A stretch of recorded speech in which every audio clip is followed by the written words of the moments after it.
You know, we all do it. And let's be honest, most of us absolutely hate it. I'm talking about waiting.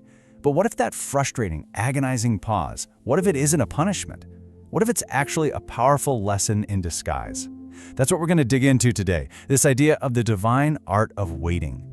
All right, so let's just start with a question that I think hits home for literally all of us. Why is waiting so hard? Waiting for that job offer, for the right person to come along, for some kind of breakthrough. It's just incredibly difficult, right? It's that universal, gut-wrenching discomfort of being forced to hit pause when everything inside you is screaming to just press play. And we've all been there, haven't we? Stuck in what feels like the waiting room of life. It's this place just filled with anxiety, with frustration, and this overwhelming feeling that you are completely and utterly stuck. So when you're faced with that kind of feeling, what's your first instinct? Mine, and probably yours too, is to take back control, right? You want to push, you want to strive, you want to make something, anything, happen. It's this deep human instinct we have to just rush things forward because we believe that action is always the answer when we're feeling uncertain. And this is where we see the real conflict, laid out perfectly. On one side, you've got rushing. And let's be real, it's almost always driven by fear, isn't it? The fear of not being in control. But on the other side, you have true, purposeful waiting. And this is key. It's not passive. It's an active choice to have faith, to surrender that need for control. And well, that's exactly where the wisdom is.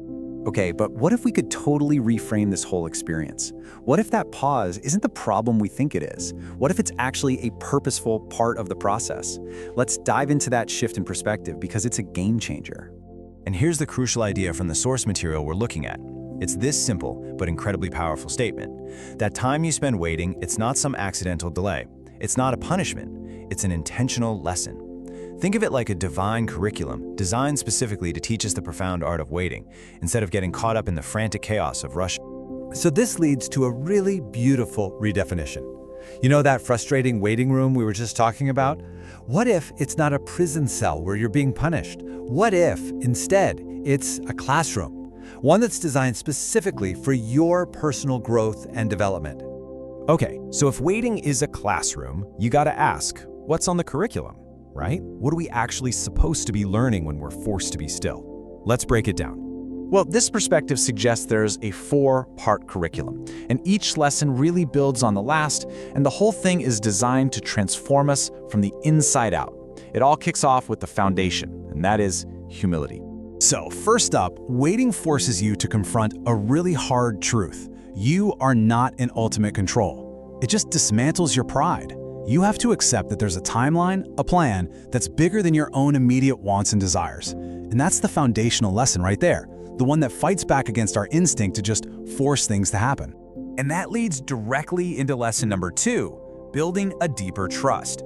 Once you accept your limitations, you're kind of forced to rely on something beyond your own efforts. Think about it.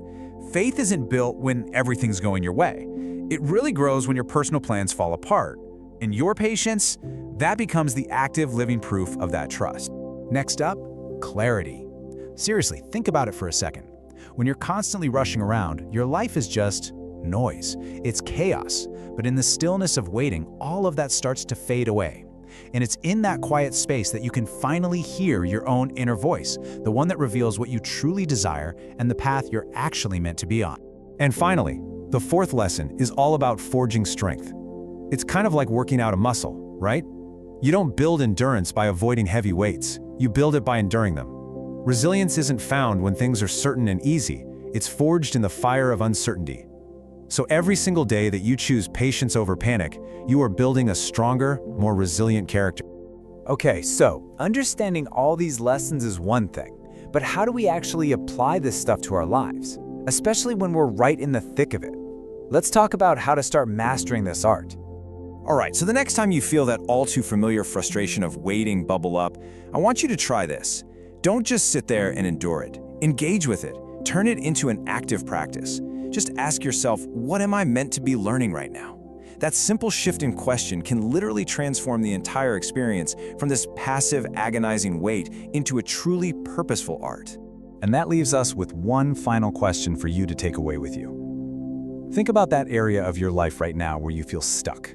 where you're waiting for something, anything, to change. Instead of asking, ugh, when is this going to be over? Maybe, just maybe, the more powerful question is this: what is my current waiting room trying to teach me?